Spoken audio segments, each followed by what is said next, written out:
I've invested for over 15 years now, and if I were starting from scratch with just $10,000 to invest, here's exactly how I would break it down. I would divide it into 5 key categories: the core of the portfolio, which is the foundation, then a growth fund, a dividend focused fund, an international fund, and finally, a small allocation for everything else. Think experimentation, trends, or future opportunities. Let's walk through each of these. First, the core. I want something with a long-term track record, broad diversification, and a strong historical performance. For me, that's the S&P 500. I would allocate $5,000 or 50% of my $10,000 right here. Why? Because the S&P 500 represents 500 of the largest companies in the US, essentially a bet on the continued strength of the US economy. As long as the US remains a global economic leader, I feel confident keeping a big chunk of my money here. Now, instead of the S&P 500, you could also go with VTI, which is a total US stock market fund, where VOO, which tracks the S&P 500, holds about 500 companies.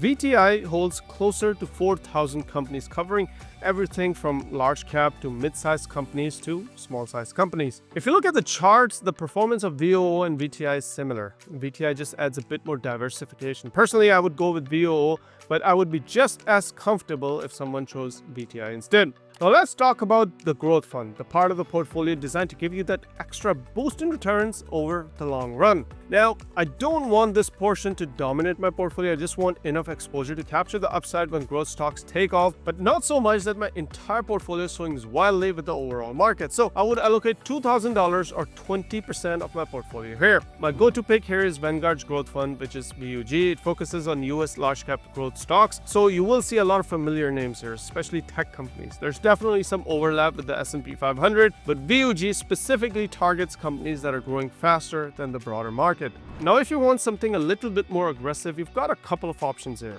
You could look at QQQ, which is the NASDAQ 100 ETF. This one leans more heavily into tech and excludes financial companies altogether. It's more concentrated, which means it can be more volatile, but historically it has delivered slightly higher returns. Again, you're still betting on the US economy, but through a tech-centric lens. And if you really want to turn up the dial, there's IWY. This one tracks 200 of the largest growth companies in the US. It is also very selective, which means more volatility, but there's also potential for stronger performance if growth stocks are in favor. Personally, I keep 20% of my portfolio in VUG, but honestly, I wouldn't mind holding 20% in either QQQ or IWY either. Pull up the historical charts, put them side by side, and you will see that the returns do vary a little bit, but not massively.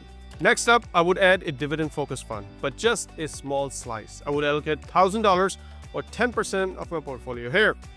Dividends are fantastic when you're nearing retirement or you're in your withdrawal phase. That's when it really makes sense to shift from growth to income. So, if you're in your growth phase, don't get too attached to dividends. My pick here is SCHD, which is a solid dividend fund. It is popular right now because of its consistent income and quality holdings. But if you compare SCHD to a growth fund, you will see a noticeable lag in total returns. That's expected because dividend funds prioritize income and not explosive growth. If you want a dividend fund with a slightly better past performance, VYM is a great option. It's broader with more holdings, and it has edged out SCHD over the same period. And for those looking for something a bit different, there's JEPI, which is a high income fund that uses covered calls to boost the returns. It's very popular right now, especially with income-focused investors. But again, I keep dividends at just 10% of my overall portfolio. They have a place, but when you're young and trying to grow your wealth, they should not take the center stage. The next 10% of my portfolio goes into an international fund. You might ask, why only 10%? Well, because frankly, international markets have underperformed the US markets for quite a while now. Whether you look at Europe, China, or other regions, they've consistently lagged behind US stocks in terms of overall returns. That said, I still want some exposure to the rest of the world, just not a large portion. When it comes to international funds, you've got a lot of options. There are country-specific ETFs, like funds that are focused on Japan or China, but instead of trying to pick a region, I would prefer to go broader. My choice here is VXUS, which is the Vanguard's Total International Stock ETF. It includes both developed and emerging markets outside the US, so you get global diversification in one fund. You're investing in thousands of companies across dozens of countries all in one shot. So while it's only 10% of my portfolio, it's a nice way to add global exposure without overcomplicating things. The last 10% or $1,000 could be for everything else. This is my play money, so to speak. If you're interested in owning a little bit of Bitcoin, this is where I would put it. If you have a few individual stocks that you believe in, this is the place for them. Basically, anything that you're excited about, curious about, or willing to take on a bit more risk, this is the bucket for that.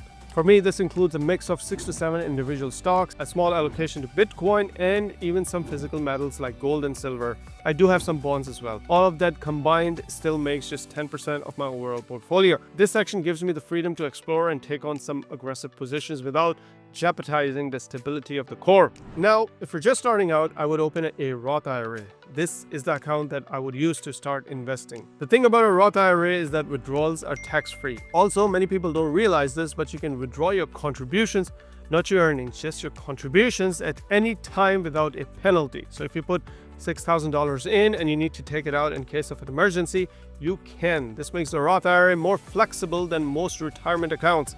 It's like a hybrid between a retirement account and a backup emergency fund.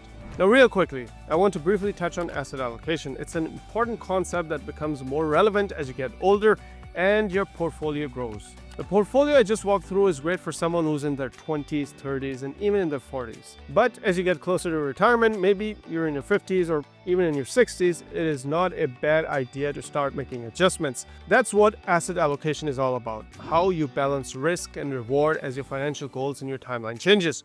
Right now, if you're just starting out, you probably don't need to worry about this too much, but it is worth planting the seed early because the stock market goes through these cycles of ups and downs. The ups are fantastic when you're young and investing steadily, but the downs can be devastating if you're retired and depending on that money. As I approach retirement, I personally plan to shift some of my portfolio. I will likely reduce some of the exposure to growth stocks and even scale back my S&P 500 position. In exchange, my holdings in bonds and dividend-focused funds would increase, and so will the cash that I keep in a high-yield savings account. Asset allocation is a detailed topic and honestly a video on its own, but just know this. Your portfolio should not stay the same forever. As your portfolio grows from $10,000 to $100,000 to $1 million, so should your strategy. And finally, just a quick reminder that this $10,000 investing plan assumes that you've already covered the basic. That means that you've already paid off high interest debt and you've built a solid emergency fund with 3 to 6 months of expenses set aside. If those boxes are checked, then yes, this is a great time to start thinking about how to put your first $10,000 to work. Let me leave you with a bit of encouragement. When I first started investing, I did not have a lot of money laying around. I began with just $50 a month. But those early dollars, they've worked the hardest for me. They've had time on their side, and over the years, they've grown into something meaningful. So don't feel like you need everything figured out or tens of thousands of dollars laying around just to get started. Start small if you have to, but just start.